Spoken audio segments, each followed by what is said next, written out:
بسم اللہ الرحمن الرحیم۔ السلام علیکم خواتین و حضرات۔ آج آپ سے مخاطب ہونے کا ایک بہت بڑا مقصد اس کورونا وبا کے حوالے سے ہے۔ ٹھیک 1-1.5 سال پہلے جب یہ سلسلہ کورونا کا شروع ہوا تھا، پاکستان میں پوری دنیا میں ایک بڑی سنجیدگی سے ساتھ چیزوں کو کووڈ کے حوالے سے دیکھا گیا۔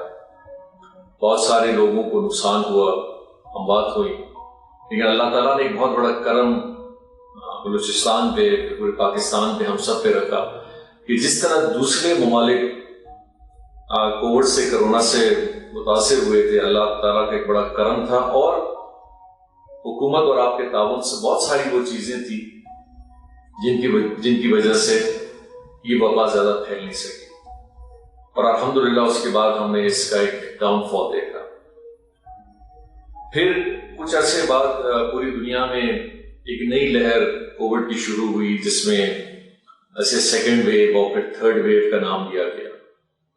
اور جو سیکنڈ اینڈ تھرڈ ویو کے اندر ہم نے چیزوں کو دیکھا کہ بہت سارے ایسے ممالک جو ہم سے کئی گنا زیادہ ہیلتھ سیکٹر میں، سوشل سیکٹر میں، اکانومی میں، ایڈمنسٹریٹولی، ٹیکنالوجی میں ہم سے کئی آگے،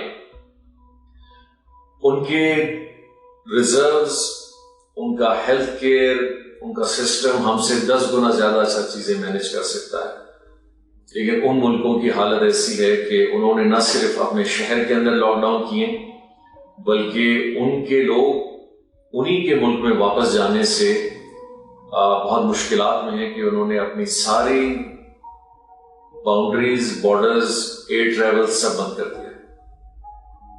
اس کی ایک بہت بڑی وجہ یہ ہے کہ یہ جو ٹرینڈ بڑھتا جا رہا ہے، یہ امیونٹی سے بڑھ کر لوگوں کو اور زیادہ نقصان پہنچایا جا رہا ہے، اس حوالے سے کہ لوگ تھوڑے ایزی ہو گئے تھے۔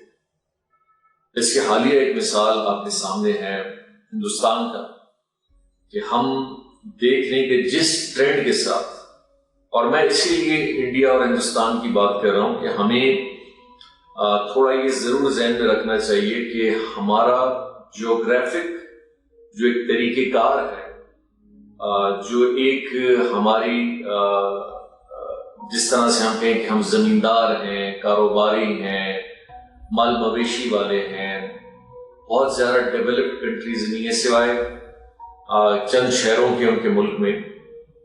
اس کووڈ کا اثر جب ہم دیکھ رہے ہیں تو وہاں ہزاروں کی تعداد میں لوگ ڈیلی ان کی اموات ہو رہی ہیں۔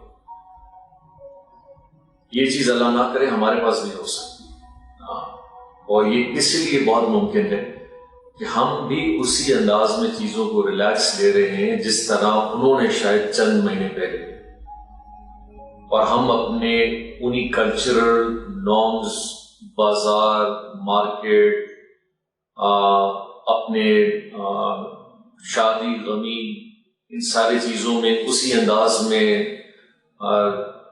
جلسے، جلوس، ہڑتالیں، وہی شغل میلہ اور وہی لوگوں کا آمد و رفت کا سلسلہ میں رکھا ہے جو ان کے پاس تھا۔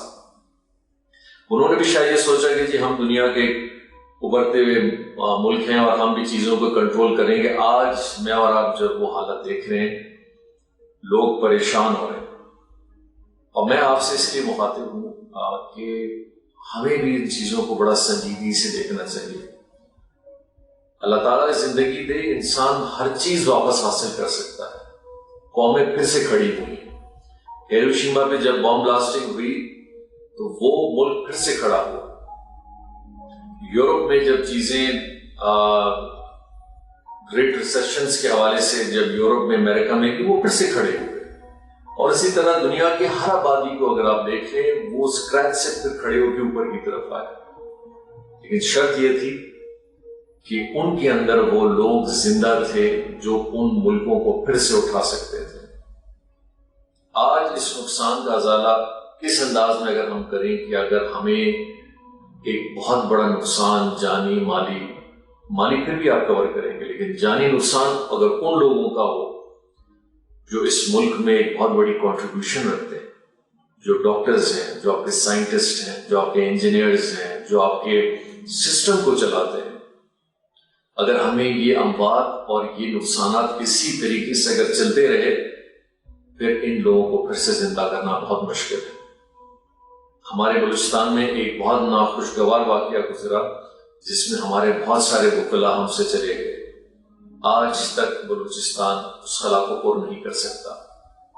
لہٰذا میں بلوچستان کے اور خاص کر کوئٹہ کے لوگوں سے ریکویسٹ کروں گا، دیکھیں یہ بازار اس وقت آباد ہیں جب خریدار ہوں گے، یہ کاروبار آپ کا اس وقت کامیاب ہے جب آپ کے پاس لوگ خریداری کے لیے آئیں گے، اپنے بچوں، والدین اور ان سب کے لیے چیزیں کریں گے۔ پچھلے سال بھی ہم نے آپ سے ریکویسٹ کی، اس وقت چیزیں اتنی سنجیدہ نہیں تھیں، آج کچھ زیادہ ہے۔ اس وقت 2-2.5% جب یہ کووڈ کا ریشو بڑھا تھا تو ہم نے لاک ڈاؤن کیے، اسمارٹ لاک ڈاؤن کیے۔ آج 8 سے 10، 10 سے 12، 12 سے 15% پہ ہے، لیکن لوگ یہ محسوس کر رہے ہیں کہ شاید یہ وبا ہمیں ایک دفعہ ہوئی ہے اور ایک دفعہ پھر ہمیں کچھ نہیں کرے گا۔ آپ کی امیونٹی ختم ہو سکتی ہے چند ماہ کے بعد اگر آپ کو کووڈ ہو جائے، اور بعد میں آپ کو پھر لگ سکتی ہے۔ آپ کو نہیں لگ سکتی، آپ سے آپ کے بچوں کو لگ سکتی ہے، آپ کے والدین کو لگ سکتی ہے، آپ کے گھر والوں کو لگ سکتی ہے، دوستوں کو لگ سکتی ہے۔ ہم بازاروں کی طرف اسی طریقے سے جا رہے ہیں، ہم افطار اسی طریقے سے کر رہے ہیں، ہم شادی غمیاں اسی انداز میں کر رہے ہیں کہ شاید یہ وبا کسی کے اثر انداز نہیں ہوگی۔ اللہ کرے کہ نہ ہو، اللہ کرے کہ نہ ہو۔ احادیث میں بھی اس کا ذکر ہے کہ جب اس طرح کی وبائیں ہوں تو فاصلہ رکھا جائے۔ آپ صلی اللہ علیہ وسلم کی سنتیں ہم تو ہر لحاظ سے بڑا کرنے کی ایک جرت اور ایک کوشش اور ایک لگن خاص کر اس مہینے میں رکھتے ہیں، تو کیا وجہ ہے کہ ہم ان سنتوں میں اس سنت کو بھی پورا نہیں کرنا چاہتے؟ کیا یہ عبادت نہیں کہ اگر آپ کی وجہ سے کسی کی جان بچے؟ کیا یہ عبادت نہیں کہ آپ کی وجہ سے کسی کے گھر کے اندر سوگ کا ماحول نہ ہو؟ کیا یہ عبادت نہیں کہ ہم دوسروں کے کام آ رہے ہیں اور کرنا ہمیں کہتے ہیں؟ اور خاص کر اس رمضان کے مہینے میں تو ہمیں سب سے زیادہ اگر وقت گزارنا چاہیے اپنے گھروں میں گزارنا چاہیے۔ اگر آپ کو عبادت کرنی ہے، اگر آپ نے اس مہینے میں اپنے رب کو راضی کرنا ہے، اور آپ نے اگر اپنے رب کو راضی کرنا ہے تو عبادات سے کرنا ہے، نوافل سے کرنا ہے، قرآن پڑھنے سے کرنا ہے، اپنے آپ کو بہت ساری چیزوں سے دور رکھ کے کرنا ہے۔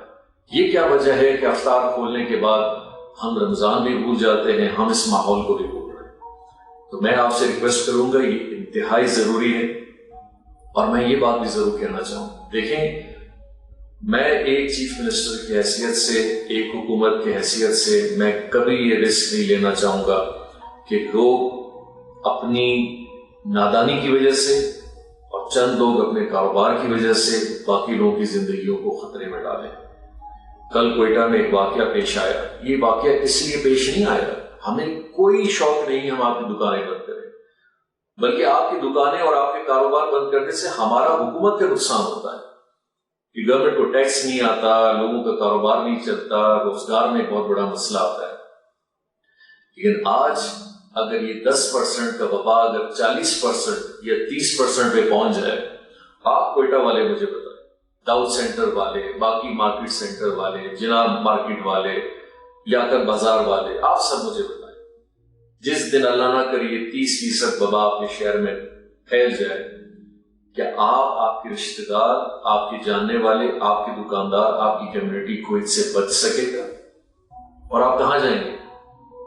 آکسیجن نہیں ملے گا آپ کو اتنا، نہیں پاکستان میں اتنا آکسیجن ہے، اور نہیں ہمارے پاس اتنے وینٹیلیٹر ہیں، نہیں ہمارے پاس اتنے بڑے اسپتال ہیں، یہ دنیا میں کہیں نہیں ہے۔ تو مہربانی کر کے ہمیں ان چیزوں کو تھوڑا سنجیدہ لینا ہے، اس رش کو ہم ختم کریں۔ چند دن کی بات ہے، 10، 15، 20 دن اگر ہم اپنے گھروں میں بیٹھیں اور اگر ہم شاپنگ نہ کریں، اگر ہم سادگی سے اس عید کو منائیں، ہم سادگی سے رمضان کو منائیں، تو میرے خیال ایک بہت بڑا ثواب بھی ہوگا، اور ثواب کے ساتھ ساتھ ایک بہت بڑی خدمت ہوگی ہم اپنے صوبے، اپنے شہر کے لیے کریں۔ تو میں آپ سے التجا کرتا ہوں کہ ہم ایسا ماحول نہ پیدا کریں۔ دیکھیں یہ سیکیورٹی ادارے اور میں اور آپ، ہم سب اس شہر کی ہم سب کی ذمہ داری ہے شہر کی، لیکن جہاں اگر اس SOP پہ اور ان چیزوں پہ عمل درآمد نہیں ہوگا تو کیا کریں ہم؟ کیا اس چیز کو کھلا دیکھتے رہیں کہ جہاں 200 بندہ جمع ہے دکان کے سامنے، جہاں 500 بندہ کسی فنکشن میں بیٹھا ہوا ہے، بس وہ وبا پھیلاتا رہے؟ پھیلاتا رہے. پھر ایک دن کیا ہوگا؟ ہزاروں لاکھوں لوگ اس وبا میں مبتلا ہوں گے. میں اور آپ کیا کریں گے؟ پھر یہی سوال ہوگا کہ وقت پہ کیوں انتظامات نہیں ہوئے، وقت پہ تیاری کیوں نہیں ہوئی. تیاری 1000 2000 3000 5000 10,000 لوگوں کی ہو سکتی ہے، تیاری لاکھوں لوگوں کی نہیں ہو سکتی. کوئٹہ میں آپ کے اسپتالوں میں 5-10 ہزار لوگوں کا خدمت ان کی ہو سکتی ہے.